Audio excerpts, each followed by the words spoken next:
We'll now talk about how to conduct internal audit in an organization and how you, as a third party auditor, would audit whether the organization is conducting their audit properly in accordance with 9.2 requirement, performing the audit in accordance with this requirement or not. Let us see first how the organization shall conduct the internal audit. Let's look at the requirement of the standard. Clause number 9.2. Let me share the screen. Clause number 9.2 is internal audit. It says that the organization shall conduct internal audit at planned interval to provide information on whether the quality management system A conforms to the organization's own requirement for its quality management system.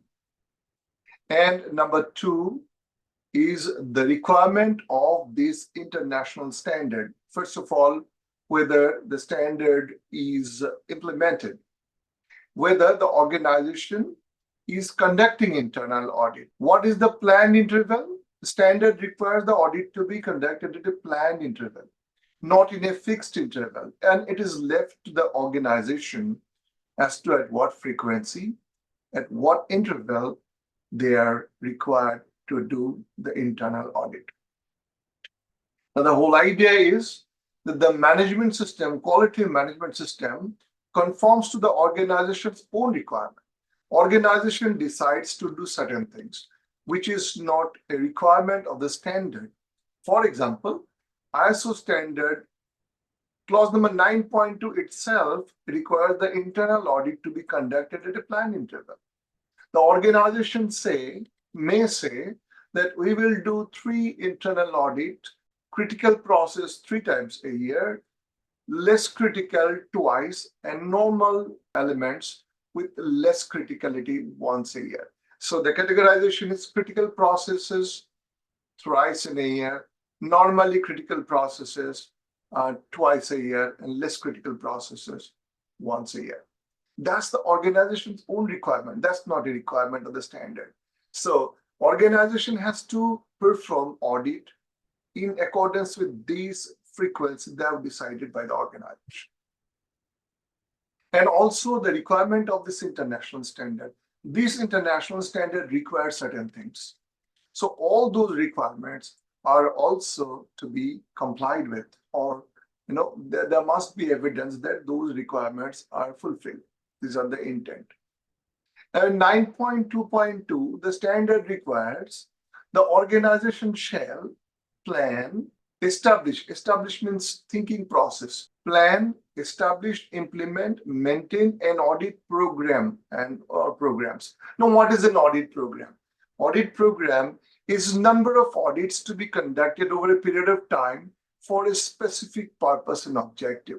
So when you are implementing quality management system, there is an objective. From the beginning, it is implementation. Sometimes an audit objective could be to assess the effective implementation of a corrective action, sometimes improvement, sometimes additional scope implementation, or those kind of things. Whatever is the objective, based on that, you perform the audit. So the audit program is number of audits to be conducted over a period of time. And in that program, you have to include the frequency, how frequently this audit will be done. Method. What is the method? Methods are basically how we are conducting the audit. It could be in person, it could be remote audit, it could be by virtue of reviewing documented information, it could be by virtue of interaction with the people on site or off site. So these are some of the methods. We'll talk about that later. Responsibilities. Responsibility is who should do what. And planning requirement and reporting, how the audit will be planned, how the audit will be reported. All these things are part in the audit program, which shall take into consideration. This line is very vital. What kind of consideration you need to have before you develop a program? It says, the importance of the process is concerned. If you remember, clause number 4.4 requires the organization to identify the processes. and their interaction. Let me quickly show clause number 4.4. It says, clause number 4.4, quality management system and its processes. So the organization shall establish, implement, maintain, and continually improve a quality management system, including its processes, including the processes needed and their interaction in accordance with the requirement of this international standard. And in the processes, organization shall determine the processes needed for quality management system and their application throughout the organization, determine the inputs required and the outputs expected from the processes, determine the sequence and interaction of these processes one after the other. For example, you take an order, you execute the order, you follow up the order, and things like that. So there are sequencing in the processes. Determine and apply criteria and methods for measurement to ensure effective operation and control of the processes. Determine the resources. These are all part of the process. Now, these processes are identified in clause number 4.4, and the critical processes need to be audited more frequently. So therefore, clause number 8.2 requires here that shall take into consideration the importance of the processes. More critical processes, more frequent audit. That's naturally expected. And the changes affecting the organization. If there's a change in the process, for example, there is an organization who was placing order manually, collecting the information from the supplier, sending the inquiry, getting the response to the proposal, evaluating them, and sending the information, sending the purchase information, sending the purchase order, and the payments, and so on. Imagine the organization is now implementing ERP solution where all the data are included in the ERP and the inquiries are going from the ERP solution itself. Evaluation is done and the orders are placed. Approval is placed based on the system itself. So there's a whole change in the process. So a system that was manual now is fully computerized and fully systematized in an enterprise resource planning process. So now whether the system is effectively implemented is something that you need to really see. So if there is any change in the processes, you need to consider into while developing the audit program. So what is criticality of the process or the importance of the process? Second is changes affecting the organization. And the third one is results of the previous audits. Imagine there was a non-conformity or there was no non-conformity at all in certain department. Everything was very well stable. And in certain areas, there are a lot of weaknesses you found during the last audit.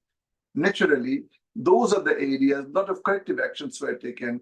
It is very important that those areas are to be looked at with more or greater emphasis to assess whether all those corrective actions have been effectively implemented or not.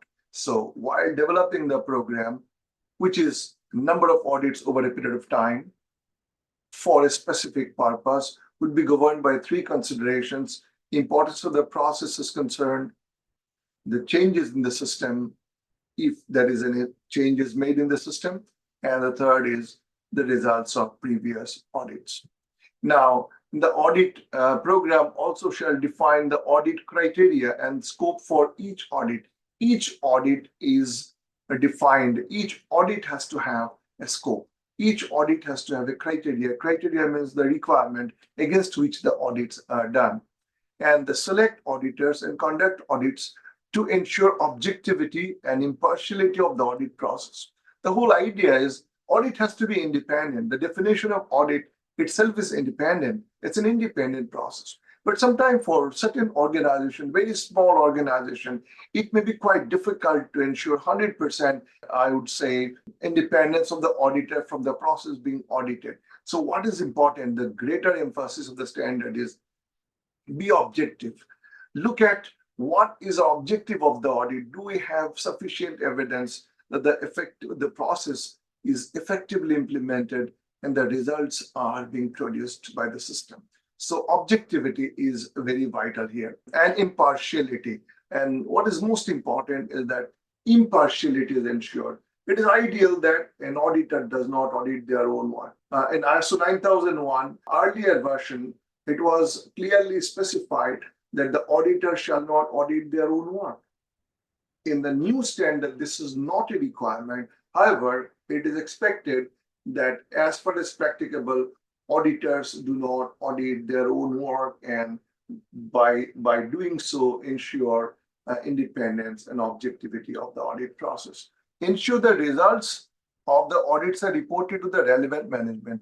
After the audit is conducted, all the results are going to the concerned department, concerned persons, so that they know what is the observation, what is good in their division or in the processes they're managing, and if there is any reason for for corrective action, or is there any process, is there any need for improvement in any of the processes. So unless the information goes to the concerned department, they will not know what is their strength and what is their weakness and the areas they need to possibly improve. And it also says take appropriate correction and corrective action without undue delay. It does not say that tomorrow, within a week, or within 15 days, the corrective action has to be implemented. It says without undue delay. The whole idea is do not delay for taking a corrective action. A faster corrective action shows a better or prompter organization, a smarter organization, a better organization, because you do not delay the corrective action, because by this time some more non-conformity can creep in, or a non-conforming product may come out of the system. Therefore, you need to really take corrective action as soon as possible. That's the whole idea. Now, what is correction and what is corrective action? We have already discussed in the terms and definitions. Correction is elimination of the non-conformity. So you have found a non-conformity, take action and just correct the non-conformity. That's correction. For example, you found a defect in the product, correct the defect in the product. That's correction. Repair or rework, those kind of things are correction. Corrective action would be look at the root cause of the problem, what really went wrong, and what actions were required to be taken. Take those actions. And once you take those actions, you are really taking corrective action. So these are some of the requirements. And retain documented information as evidence of implementation of the audit program and audit results. So what is required is all the audit results are kept as documented information, are retained as documented information to provide evidence that the processes are well established. So what is expected in 9.2 is that the organization develops an audit program. In this audit program, what is required to be considered is the changes in the system, critical processes, and previous audit results. That has to be done at a periodic interval, depending on the criticality decided by the organization. And the idea is quality management system as designed by the organization, as well as required by the international standard, is well established and implemented effectively. And it is producing results. Auditor has to be independent and objectivity has to be maintained. Audit reports has to be documented. Audit results need to be communicated to the concerned department or concerned functions. And these are basically the requirement. Audit, of course, has to be done in accordance with the criteria, and each audit has got a defined scope. Basically, this is what is required.